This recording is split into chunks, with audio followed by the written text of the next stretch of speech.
बात है। रोजगार तो अब मेरिट के आधार पर सब नौकरियां मिल ही रही हैं। जितने गरीबों के बच्चे चाहे अमीर का बच्चा जो मेरिट में आता सब नौकरियां बिल्कुल सही तरीके से मिल रही हैं। प्रधानमंत्री जी नरेंद्र मोदी जी बहुत सक्षम तरीके से देश को आगे बढ़ा रहे हैं। विश्व में नाम जो है इंडिया का, भारत का विश्व में नाम हो चुका है। बहुत अच्छा स्वरूप होगा, बहुत अच्छी रैली होगी और बहुत एक बढ़िया भव्य कार्यक्रम सफीदों में होने जा रहा है 3 अप्रैल को।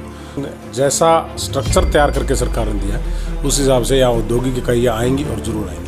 देखिए अध्यक्ष जी और हम सारी टीम बैठे हैं। हमने मुआना गांव को सब तहसील सब खंड बनवाने का और नगर पालिका बनवाने की मांग सीएम साहब की है। सफीदों में जिला स्तरीय रैली होने वाली है और भाजपा नेता लगातार पसीना बहाते हुए नजर आ रहे हैं, गांव-गांव में जाकर न्योता दे रहे हैं। तो उनसे हम जानते हैं कितना उनका प्रयास जो है सफल रहा, क्या कुछ वो कहते हैं। करमवीर सैनी हमारे साथ मौजूद हैं। करमवीर भाई, कैसा रिस्पॉन्स मिल रहा है और 3 तारीख को जो मुख्यमंत्री की रैली होने वाली है, कितना फ़ायदा सफीदों को होने वाला है? लोगों में बहुत भारी उत्साह आप देख ही लिया आपने। कितनी महिलाएं, कितने आदमी, छोटे छोटे गांव में भी कम से कम 300-400 आदमी जनसभा को देखने और सुनने आ रहे हैं। और मैं समझता हूं ये ऐतिहासिक रैली होने जा रही है जो दिशा और दशा चेंज करेगी हल्के की। क्योंकि सैकड़ों करोड़ के कार्य जो है, विकास के कार्य एकदम शुरू होंगे और सब अध्यक्ष जी को सब अपनी मांगे सौंप रहे हैं। और अध्यक्ष जी ने कुछ तो पहले ही भेज दिए मांगे और कुछ भेज रहे हैं।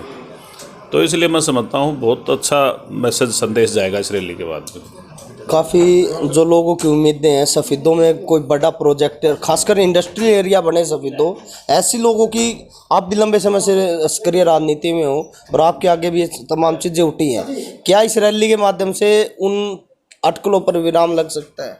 इससे बड़ा प्रोजेक्ट और क्या हो सकता है? चर जो नेशनल हाईवे, कितनी सौभाग्य की बात है, कुछ छोटी बात नहीं। इसने जो दिल्ली से लेकर के कटरा तक, कोटपुतली से लेकर इस्माइलाबाद और फिर चंडीगढ़ तक, और फिर सोनीपत से जींद और फिर डबवाड़ी से पानीपत, ये सब सफीदों के तो जा रहे हैं। इससे बड़ा प्रोजेक्ट तो हो ही नहीं सकता।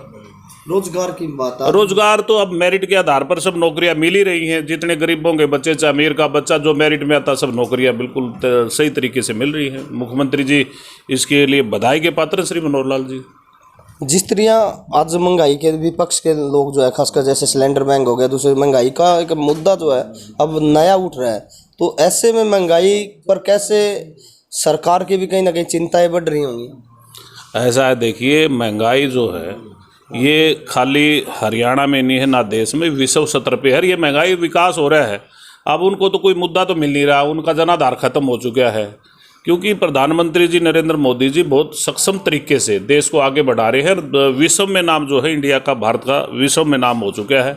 तो इसलिए उनके पास कोई मुद्दा नहीं है, ना कोई नेतृत्व है, इसलिए फालतू की बातें उनके पास। सफीदों में आप सब अब तो इकट्ठा हो रहा, सारे लोग कह भी रहे हैं कि अब तो एक और गए हैं। अब एक तक कितना फायदा इस रैली में होने वाला है? यह देखो, जितने भी कार्यकर्ता हैं, एक तो सबसे पहले पार्टी मजबूत होगी, सारे एकजुट हो गए हैं। और दूसरी बात, इसका सब फायदा पार्टी को भी है, हम सबको भी है। जिसको टिकट मिलेगी उसको मदद भी करेंगे। बाकी रैली में सारे बढ़ चढ़ के हिस्सा ले रहे हैं सब मिलके। अध्यक्ष जी से भी हम बात करेंगे। अध्यक्ष जी, आज बसीनी पहुंचे, बसीनी में भी महिलाओं की काफ़ी संख्या है। आपके कार्यक्रम में महिलाएं लगातार बढ़ रही हैं, तो क्या मानते हो रैली का किस तरीके का रूप जो है होने वाला है? बहुत अच्छा स्वरूप होगा, बहुत अच्छी रैली होगी और बहुत एक बढ़िया भव्य कार्यक्रम सफीदों में होने जा रहा है 3 अप्रैल को। पूरी संख्या मातृशक्ति की भी होगी और महिला, पुरुष, बुजुर्ग, युवा, नौजवान सभी तत्परता से लगे हुए हैं और बहुत अच्छा कार्यक्रम। हमने एक इंडस्ट्रियल एरिया की बात जो है, डिप्टी सीएम आए थे अभी अपने हल्के में, उनसे भी बात की थी।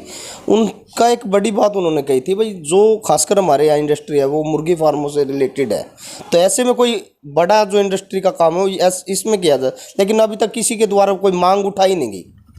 अगर किसी के पास इस तरह की कोई डिमांड हो तो हमें दे दे, मुख्यमंत्री से मांग मंजूर कराएंगे। आपके कोई दिमाग में कोई प्रोजेक्ट है, इसमें क्या काम हो सकता है?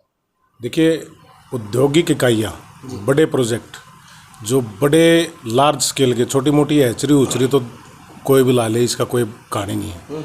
जो लार्ज स्केल के प्रोजेक्ट है ना, उसके लिए सबसे बड़ा इंफ्रास्ट्रक्चर जो चाहिए, रोड, रेलवेज, वो इस एरिया में तैयार हो चुके हैं। और अगर सरकार इसमें, जैसे ये रोड स्ट्रक्चर तैयार किया है और सरकार की इच्छा है, नज़दीक दिल्ली के भी है और चारों तरफ हमारे एक अच्छा मार्केट भी है, तो इंडस्ट्री स्वाभाविक रूप से कोई ना कोई बड़ा उद्योग अपने आप आ जाएगा।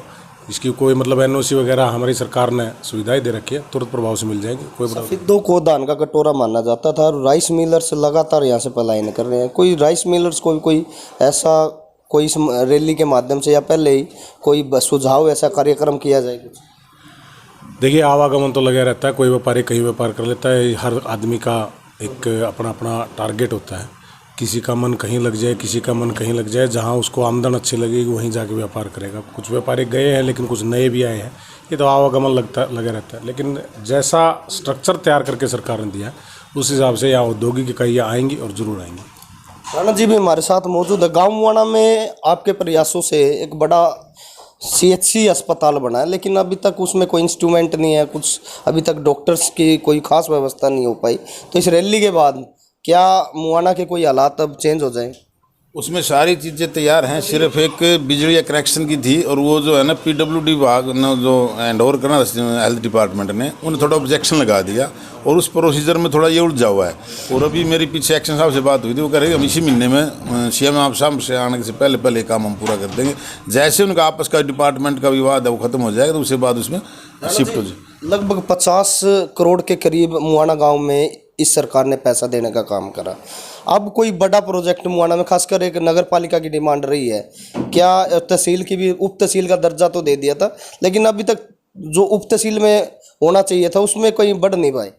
देखिए अब अध्यक्ष जी और हम सारी टीम बैठे हैं, हमने मुआना गांव को सब तहसील सब खंड बनवाने का और नगर पालिका बनवाने की मांग CM साहब की है और हमने उम्मीद है कि वो पूरी हो जाएगी इसमें। और दूसरी बात, बड़ी खुशी की बात है कि मुख्यमंत्री के प्रयास से हमारे गांव में पहले कोई सड़क नाम की चीज़ नहीं थी, अब हर एक, चाहे वो रटोली से मुआना है, चाहे वो मुआना से कोड़ है, चाहे मुआना से वो फतवाड़ा डेरा है, चाहे अभी एक जो सड़क हमारी बची हुई थी बिंदराड़ा वाली, अभी उसमें वो भी हमारी आ गई है। तो अभी ये, और एक सबसे बड़ा काम सीवरेज का गांव के अंदर हुआ है, जो इतना बड़ा जो महाग्राम योजना जो हमारे माननीय मुख्यमंत्री ने योजना बनाई सारे हरियाणा के अंदर, उसके तहत वो काम होने जा रहा है। और ये दोनों स्कूल +2 हो गए हैं और इससे बड़ी खुशी की बात हमारे लिए क्या हो सकता है। सब यार्ड की और हमने मांग रखी है।